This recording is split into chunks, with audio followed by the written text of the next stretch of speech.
भारत में महिलाओं को कितनी इज्जत है। बंगाल में जहां महिलाओं को देवी का रूप माना जाता है, वहां एक महिला डॉक्टर के साथ जो हुआ वो सुनकर यू विल बी शॉक्ड। 36 घंटों के लिए लोगों की जान बचाने के बाद एज अ डॉक्टर आपको क्या रिवॉर्ड मिलता है? Rape, torture and murder. Yes, it was a murder, not a suicide, a murder. इस वीडियो पर कोई एड्स नहीं चलेंगे because we don't monetise tragedies. This video needs attention, it doesn't need us to earn profit. लेकिन आपसे एक request है कि इस वीडियो को ज्यादा से ज्यादा शेयर कीजिए, क्योंकि कई लोग चाहते हैं कि ये न्यूज एक नेशनल न्यूज ना बने, एक हेडलाइन ना बने, बस एक साइड नोट बनकर रह जाए, न्यूज की भीड़ में कहीं खो जाए। क्योंकि आज एक ऐसी इंसिडेंट की बात करनी है जिसने मेरे अंदर के सारे होप को खत्म कर दिए। और सैड बात यह है कि डॉक्टर्स को छोड़कर इस बात की परवाह किसी को नहीं है। इस पूरे वीडियो में हम विक्टिम को डॉक्टर एम कहेंगे। उनके फैमिली के प्रिवेसी के लिए हम उनका नेम या फोटो इस वीडियो में यूज नहीं करने वाले हैं। कोलकाता के आरजी कार कॉलेज में एक घिनौना मर्डर हुआ। बैक टू बैक 36 आवर्स काम करने के बाद ये डॉक्टर रात को कुछ समय के लिए कॉलेज के सेमिनार हॉल में रेस्ट करने के लिए गई और वहां उनके साथ अनस्पीकेबल टॉर्चर हुआ। Dead body of the girl, जिसके मुंह में खून था, शरीर में कोई कपड़ा नहीं था, पैर दोनों राइट एंगल में मिला गया, एक पाँव बेड के इस तरफ, एक पाँव बेड के इस तरफ मिला गया। जब तक पेल्विक गर्डल नहीं टूटता है, इस तरह दो पाँव को नहीं चीरा जा सकता है। चश्मे को कूटा गया, जिसके वजह से आंखों से खून निकल गया। गले में गला दबाकर मारा गया। ये पूरा पोस्टमार्टम रिपोर्ट में वायरल हुआ है, आप लोग कृपया देखिए।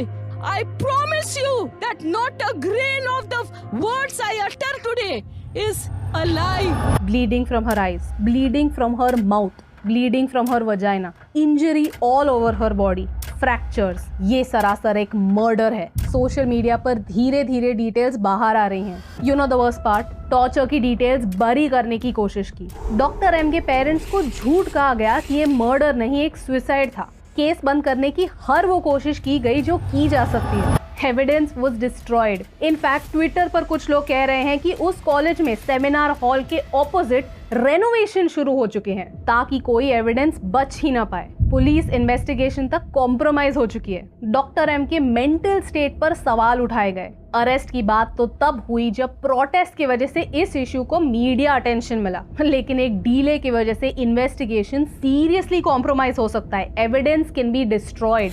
बंगाल सीएम ममता बनर्जी ने पुलिस को एक वार्निंग दी कि अगर संडे तक कुछ प्रोग्रेस नहीं हुआ तो केस सीबीआई को ट्रांसफर कर दी जाएगी। ऐसा माना जाता है कि सस्पेक्ट के पॉलिटिकल कनेक्शंस थे।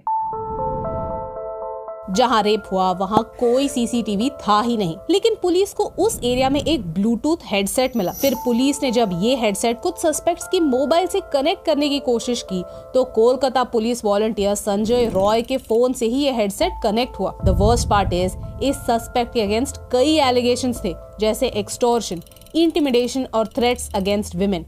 उसने 2022 में अपनी प्रेग्नेंट वाइफ पर भी असॉल्ट किया था और कुछ हफ्तों पहले एक फीमेल डॉक्टर के साथ छेड़खानी भी की थी। फिर भी वो इतनी रात गए कॉलेज में क्या कर रहा था? ये मर्डर कंप्लीटली प्रिवेंटेबल होता अगर कॉलेज और पुलिस दोनों बैकग्राउंड चेक करते, स्टूडेंट्स की लाइफ की थोड़ी कदर करते। यानी जो लोग हमारे रक्षक बनने वाले थे वो हमारे भक्षक बन गए हैं। और अब ऐसी न्यूज आई है कि Kolkata high court has asked the case to be transferred to Central Bureau of Investigation. There are just a few points that I really want to discuss. First, क्या बंगाल में ये मर्डर होने से अक्यूज्ड को ऑटोमेटिकली इम्यूनिटी मिल जाती है? भारत में एक अजीब डिजीज है जो सबको अफ्लिक्ट करती है, क्राइम्स को एक फिल्टर के थ्रू देखने की। यूपी में जब एक रेप होता है तो सारे पॉलिटिशियंस वहां चले जाते हैं और हर चीज को मीडिया अटेंशन मिलती है, और एक हफ्ते बाद जब लोगों को कुछ नया मिलता है आउटरीच करने के लिए तो सब नजर घुमा देते हैं। लेकिन भारत के कुछ स्टेट्स ऐसे हैं जहां कुछ भी कर लो आपके हर पाप धुल जाते हैं, और उनमें से एक है वेस्ट बंगाल। बंगाल में हर इलेक्शन के बाद पोस्ट पोल वायलेंस होता है और हर बार इस वायलेंस को दबाया जाता है। संदेश खाली के हॉरर्स भी कुछ इसी तरह दबाए गए थे और अब इस इंसिडेंट्स को भी दबाने की बहुत कोशिश की जा रही है। आरजी कार कॉलेज के प्रिंसिपल के रेजिग्नेशन के बाद बस कुछ ही घंटों में उसे दूसरे मेडिकल कॉलेज के प्रिंसिपल की पोस्ट मिल जाती है।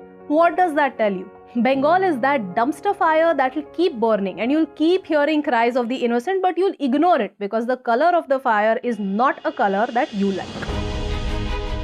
इस ट्विटर थ्रेड को पढ़िए। It tells you all about the court proceedings in Calcutta high court where the parents appealed कि हमारे बच्चे की इन्वेस्टिगेशन सही तरह से नहीं हो रही है and just read the observations the Calcutta high court had. I mean state खुद कहता है कि हमें तो कोई प्रॉब्लम लगा ही नहीं, हमें लगा कि फैमिली इन्वेस्टिगेशन से खुश होगी, और वहाँ कैलकाटा हाई कोर्ट खुद कहता है कि मुझे नहीं लगता इस सिचुएशन में खुश ये शब्द फिट होता है। And I can't believe this is an actual interaction. The second point is Bharat में पॉलिटिशियन और बाबू लोग अपने पोजीशन का कुछ ज्यादा ही प्राइड रखते हैं, और क्यों ना रखें, उनकी सारी गलतियां हर बार माफ होती है ना। अगर आपके पॉलिटिकल कनेक्शंस हैं तो आपको लॉ एंड ऑर्डर का कोई डर है ही नहीं। पुणे पोर्शे केस में यही तो हुआ था। पॉलिटिकल कनेक्शन होना या फिर किसी पॉलिटिकल पार्टी का मेंबर होना, यानी आपके सारे खून माफ, क्योंकि अगर आपने कुछ कर दिया तो पूरी सिस्टम आपको बचाने में लग जाती है। पुलिस आपके अगेंस्ट एविडेंस बरी कर देगी। इन्वेस्टिगेशन को पूरा करने के लिए सालों लग जाएंगे। कोर्ट में 50 सालों के लिए केस चलती रहेगी। अल्टीमेटली कुछ नहीं होगा और कुछ नहीं बदलेगा। And that's the real shame. At least social media की वजह से ये सारे केसेस बाहर तो आते हैं, लेकिन अल्टीमेटली वो भी भूले जाते हैं, क्योंकि इतने बड़े देश में हर दिन कुछ ना कुछ तो होता ही रहता है। लोग एक ट्रेजेडी से दूसरे ट्रेजेडी तक मूव ऑन कर जाते हैं। The people who have power should be fearful, they should be scared of the law, and they should be equal in front of the law. Until this happens, nothing is going to change. To all the politicians, to all the babus, and to everybody who has so much of pride because of their position, we know you all are frauds. We know that you are the reason behind our problems. Take your fake pride and literally stuff it somewhere, because we know that you don't deserve anything, because you are the reason why this society is so backward. Why? Because of corruption, we are so behind our peers and behind even smaller nations, and because of people like you, this society is trapped in one of the worst messes ever. You deserve nothing. If you use your political connections and your fake pride to just create this aura around you, you deserve nothing and we know it. और इसका एक example मैं आपको देती हूँ कि आज अगर आप किसी भी डॉक्टर या फिर किसी नर्स से बात करेंगे कि एक्चुअल हॉस्पिटल्स में वर्किंग कंडीशंस क्या होती हैं, तो आप समझ पाएंगे कि उनका दुख क्या है, उनके दर्द क्या है। And in spite of all of that वो आके लोगों को ट्रीट करते हैं। जरा पढ़िए कि हॉस्पिटल में फैसिलिटीज नहीं होते, डॉक्टर्स के लिए बेड्स नहीं होते, उन्हें 36 घंटों के लिए शिफ्ट लगानी पड़ती है, and in spite of that they still have to come out and heal patients. And thirdly, Bharat का एक प्रॉब्लम है और वो है सोशल कंडीशनिंग। हम अभी भी उस देश में रहते हैं जहाँ लोग सोचते हैं कि ताली एक हाथ से नहीं बजती। Even while creating content online I get disgusting comments about my appearance, और हर बार ऐसे कमेंट्स करने वाले लोग मर्द ही होते हैं। क्यों? हाँ, आपको मेरे डार्क सर्कल से कितना प्रॉब्लम क्यों है? हमारे लुक्स पे, हमारे थॉट्स पे, हमारे एग्जिस्टेंस पे विशेष टिप्पणी देने वाले लोग क्यों हैं? Anyone who thinks that we don't have an attitude problem towards women in India is just kidding themselves.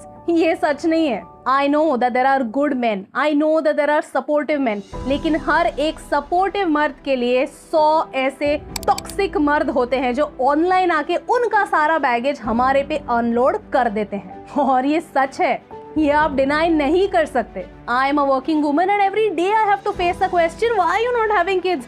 Other people are having kids, other creators are having kids. It's not a race, but we still have to face it. हमारे देश में इस mentality का problem है। I am a chartered accountant, I am a ranker, I run a business with my husband. लेकिन ये सब भूलकर मुझे हमेशा मेरे अपीयरेंस तक नीचे गिराया जाता है, नीचा दिखाया जाता है। एंड यू मे फील कि इन सारी बातों का इस इंसिडेंट से क्या कनेक्शन है। You may think that rape is a sexual act, but no, rape is a power act to show the woman her place. क्योंकि आज भी समाज में ऐसे लोग हैं जो उनकी पावर हमारे ऊपर थोपते हैं। Respect zero, ego hero. जब तक ये करेक्ट नहीं होगा तब तक कुछ नहीं बदलेगा। बदलना है तो भारत के मर्दों को अपनी नजर और अपनी सोच को बदलना ही होगा। As a country, we need to think if a man needs to rape a woman, to torture a woman to feel powerful in his life, so how much psychological help do we all really need? India is 50% women, और अगर हम चाहते हैं कि हम develop हो तो हमें टैलेंटेड महिलाओं की जरूरत है। ऐसी महिलाएं जो घर की लक्ष्मी बने, जो घर की 4 दीवारों में कैद ना रहे, बाहर निकले, बेखौफ होकर निकले। जब तक महिलाएं सेफ नहीं है तब तक आधा भारत सेफ नहीं है। इन दी एंड मेरी आपसे एक ही रिक्वेस्ट है, इस इंसिडेंट्स को मरने मत दीजिए, इस मैसेज को स्प्रेड कीजिए, इस वीडियो को डाउनलोड कीजिए और उसे व्हाट्सएप, फेसबुक, इंस्टाग्राम, ट्विटर जहां शेयर करना है शेयर कीजिए। क्योंकि एक महिला को देवी बनाना दूर की बात, अगर हम उसे एक इंसान जैसे ट्रीट कर पाए तो ये भी बहुत बड़ी जीत होगी। और शुरुआत आपसे और आपके घर से होने की सख्त जरूरत है, क्योंकि एक के करने से क्या फर्क पड़ता है, लेकिन एक एक के करने से बहुत फर्क पड़ता है। और इन दोनों लाइंस में सिर्फ एक का फर्क है, and that's the reason why फर्क पड़ता है।